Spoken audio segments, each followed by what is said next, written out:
Last episode, aside sa overwhelming message of support na natanggap natin dun sa Lea Salonga and Nick Chen video, ay nabash din kami ng todo. Na-share ang screenshot namin sa Reddit at sa Facebook pages. Kaya this week ay i-explain natin. I'll give you 3 reasons why we talk against gender transitioning. At ang totoo niyan, kung papanoorin niyo yung unang video, I was very charitable on Leia and Nick. And if you watch until the end of this video, pagdating sa reason number 3, baka maisip niyo kami pa ang actually nagkikare kay na Leia at Nick. Reason 1. Ito ay dahil ang mainstream media, they don't talk about the side effects of gender transitioning. At marami itong side effects.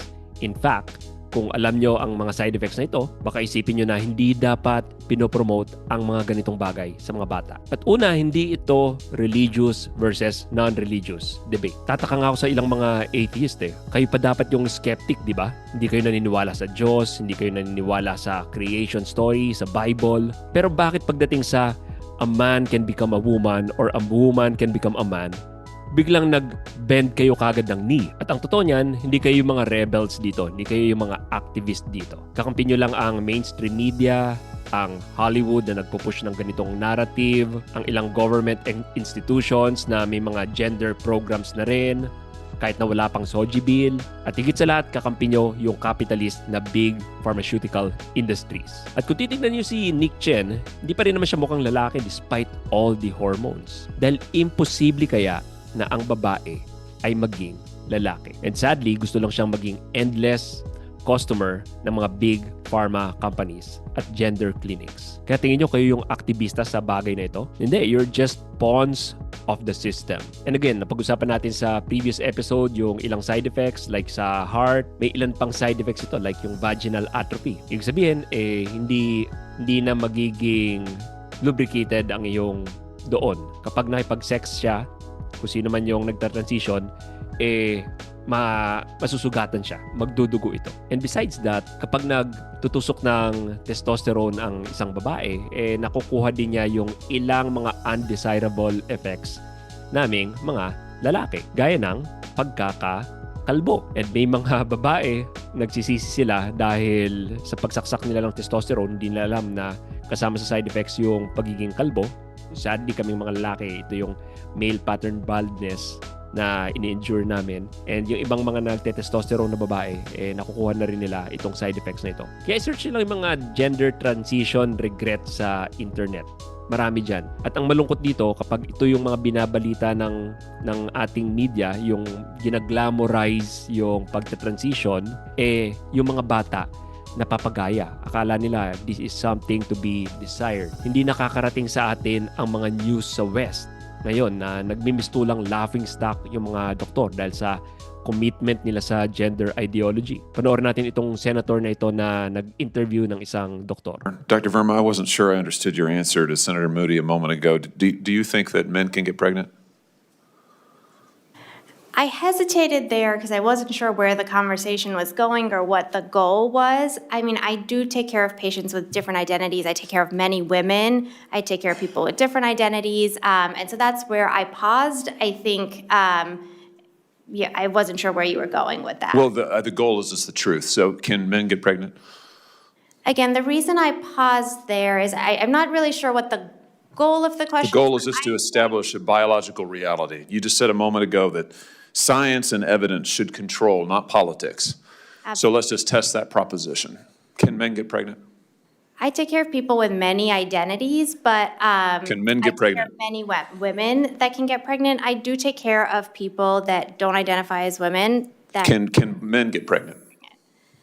again, as I'm saying, Ang totoo niyan, pwede naman kayong tumiwalag sa hive mind ng trans ideology. At hindi dahil sa atheist ka, kailangan mag-commit ka na dito sa ideology na ito. Marami din namang mga atheists na lumalaban sa gender ideology. Gaya ni na Richard Dawkins, James Lindsay, Douglas Murray, si Heather McDonald. At hindi dahil nag-identify ka as lesbian or gay or bi, dapat kumampi ka na sa buong pinaglalaban ng gender ideology. Dahil may mga ibang nag-identify as gay na against naman dito, gaya ni na Dave Rubin, Milo Yiannopoulos, may grupo gaya ng LGB Alliance, or meron din yung Gays Against Groomers. So kung nag-identify ka as gay or lesbian or bi, hindi mo naman kailangang mag-commit sa kanila. Number 2 reason, transitioning is bad, even in adults. Pinag-usapan natin na ang pag-glamorize ng transitioning na ito nakakasama sa bata. Pero may isang nag-comment sa video ko. Sabi niya, adult na din naman daw yung anak ni Leia. Ano ba ibig sabihin nun? Kapag naging adult na yung anak mo, kailangan maging complacent ka na sa mga desisyon niya sa buhay kahit na alam mong nakakasama sa kanya itong gagawin niyang desisyon. Kapag naging addict sa drugs yung anak mo, kailangan complacent ka na dahil adult na ito eh. Wala kang dapat pakialam. We can make a case na hindi maganda ang pag-gender transition, pagputol ng ari ng lalaki, or pagtanggal ng dede ng mga babae for the sake of gender transitioning, kahit na adults ito. Pamilyar ba kayo dun sa tinatawag na trans-abled o yung may mga tinatawag na body integrity identity disorder? Sila yung mga tao na able-bodied naman, functioning naman nila yung kanilang mga limbs, yung mata, yung katawan nila, but they identify as a disabled human being. At pumupunta sila sa ospital para ipaputol ang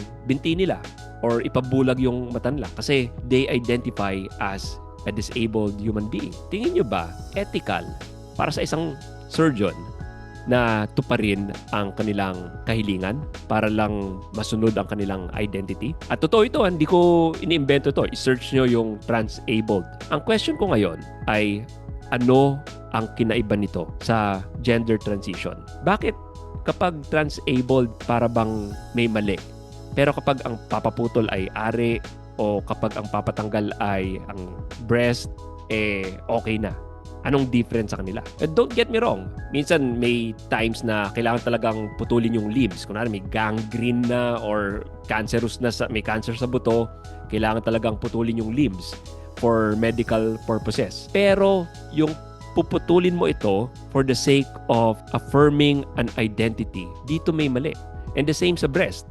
May mga times na may cancer cells yung breast, talagang pinapa-mastectomy ito. Pero yung tanggalin ito cosmetically for the sake of affirming an identity, dito na may mali. Ito yung tanong ko, what if si Nick Chen hindi pa rin siya satisfied at nanghingi siya ng tinatawag na phalloplasty? Familiar ba kayo sa phalloplasty? Ito yung may ginagraft na balat mula sa ibang parte ng katawan. Kunwari dito sa braso. Tapos gagawing ari ng lalaki. Ididikit na parang Frankenstein monster sa babang part ng babae para lang magbuka siyang lalaki. What if nanghingi si Nick ng ganong klaseng surgery? Dapat pa rin bang payagan ni Leia ito? Or dapat pa rin bang suportahan ito ni Leia? Dahil adult na si Nick.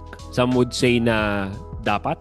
Pero kung magre-research kayo, ang daming complications and side effects ng procedure na yon. Okay, bago tayo magpatuloy, hingi lang ako ng konting pabor. Baka pwede namang mag-subscribe kayo sa channel na ito. Also, paki-like na rin ng video and hit that notification bell. Ano tingin nyo so far? Yung mga sinasabi ko, do you agree with this? Mga bagong kaalaman ba ito? Paki-comment sa comment section down below. Reason number 3, gender ideology encourages you to hate your body. At ito yung sinasabi ko, na we speak out of love for Nick and Leia. Dahil ang tanging dasal lang namin is for Nick to love her body. Kung mapapansin nyo, yung mga gender ideologues, yung mga nagpupush ng gender transition, yung mga nagpupush ng gender affirming care sa mga kawawang nilalang na ito, parang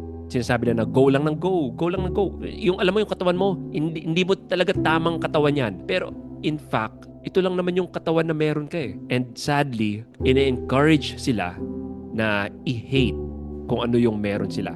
Instead na i-accept at mahalin ang body nila. Mahalin ang breast, ang kung anong nasa baba doon. Dahil ito lang talaga ang dasal natin sa kanila. And I will continue to request for you guys to pray for Nick Chen and Lea Salonga. Ang dasal ko is sana magkaroon siya ng lakas ng loob labanan ito.